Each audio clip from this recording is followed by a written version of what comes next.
దేవుని నామానికి మహిమ కలుగును గాక. ప్రభునందు ప్రియమైన దేవుని బిడ్డలారా, అందరూ బాగున్నారండి?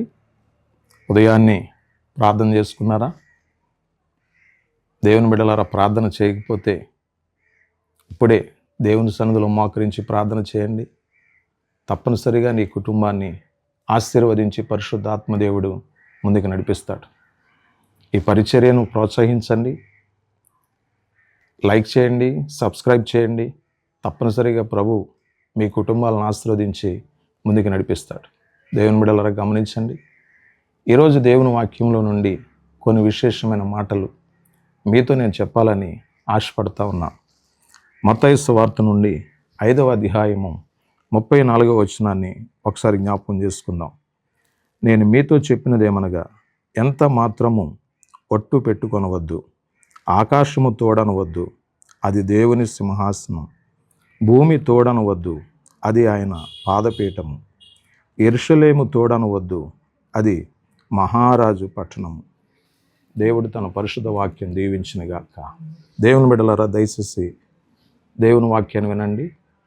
చాలామంది క్రైస్తవ జీవితంలో కానివ్వండి, పరిశుద్ధత జీవితంలో కానివ్వండి, విశ్వాస జీవితంలో కానివ్వండి, చాలామంది పొరపాటు చేస్తూ ఉంటారు.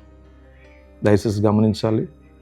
దేవుని బిడ్డలారా, నీవెవరివైనా కానీ దేవుని వాక్యం నీతో మాట్లాడుతూ ఉంది.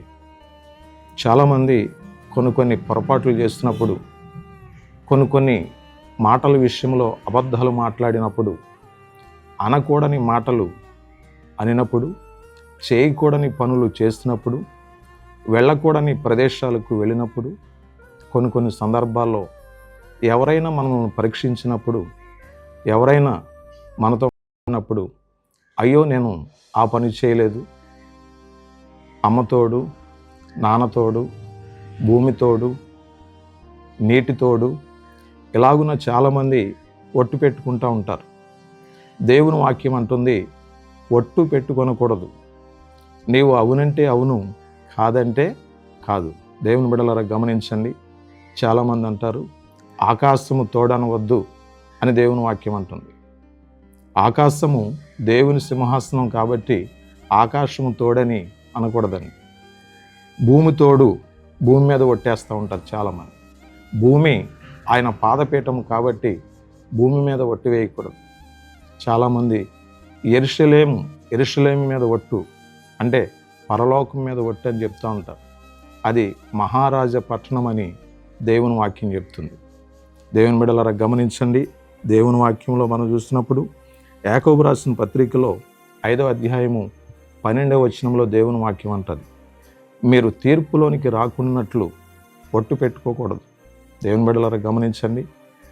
చాలా సందర్భాల్లో మనం అన్యాయాలు చేస్తూ ఉంటాం, అక్రమాలు చేస్తూ ఉంటాం, భయంకరమైనటువంటి అవినీతి పరులుగా మనం జీవిస్తూ ఉంటాం. వాటన్నిటి నుండి విడుదల అవడానికి, వాటన్నిటి నుండి న్యాయం పొందడానికి, ఇతరులను మెప్పించడానికి, ఇతరులను చూసి మనం వారితో మాట్లాడడానికి అది తోడు, ఇది తోడు, ఇది తోడు, అది తోడని ఒట్టు పెట్టుకుంటూ ఉంటాం. దేవుని బిడ్డలారా, నీ మాట అవునంటే అవును, కాదంటే కాదు. దేవుని బిడ్డలారా, గమనించండి. చాలామంది నా పిల్లల మీద ఒట్టుగా నేను ఈ పని చేయలేదు అని చెప్తూ ఉంటారు. చాలామంది నా భార్య మీద ఒట్టుగా ఈ పని చేయలేదు అని చెప్తూ ఉంటారు. చాలామంది నా భర్త మీద ఒట్టుగా ఈ పని చేయలేదు అని చెప్తూ ఉంటారు. దేవుని బిడ్డలారా, ఒట్టు వేయకూడదని దేవుని వాక్యం చెప్తుంది. నీ మాట అవునంటే అవును, కాదంటే కాదు. నీవు క్రైస్తవుడువు కాబట్టి, దేవుని నమ్మినటువంటి బిడ్డవు కాబట్టి, విశ్వాసివి కాబట్టి, నీ మాట అవునంటే అవును, కాదంటే కాదు. అంతే తప్ప ఒట్టు వేయకూడదు. చాలామంది ఈ రోజుల్లో దేవుని నమ్మినటువంటి బిడ్డలే ఒట్టులు వేస్తున్నారండి, ప్రమాణం చేస్తున్నారండి. దేవుని బిడ్డలారా, అలా చేయకూడదు. మన నోటి మాటను మనం జాగ్రత్తగా చూసుకోవాలి, మన నడవడికను మనం జాగ్రత్తగా చూసుకోవాలి, మన మార్గాలను జాగ్రత్తగా చక్కదిద్దుకోవాలి. అంతే తప్పండి ఒట్లు వేసి దేవునికి విరోధముగా మనం ఉండకూడదండి. ఒట్టు వేయకూడదు.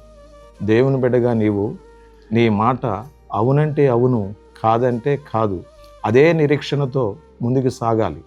కాబట్టి ఈరోజు వాక్యం వింటున్న సహోదరి, సహోదరుడా, నీవు ఎవరివైనా కానీ దేవుని ఎదుట మంచి వ్యక్తిగా జీవించు. దేవుడు నిన్ను ఆశీర్వదించి ముందుకు నడిపిస్తాడు. దేవుడి మాటలను దీవించునుగాక. ఆమేన్. చిన్న ప్రార్థన చేసుకుందాం. మహాపరిశుద్ధుడైన తండ్రి, మీకు స్తోత్రాలు. విన్న వాక్యం ప్రతి హృదయంలో భద్రపరచబడులాగా సహాయం చేయండి.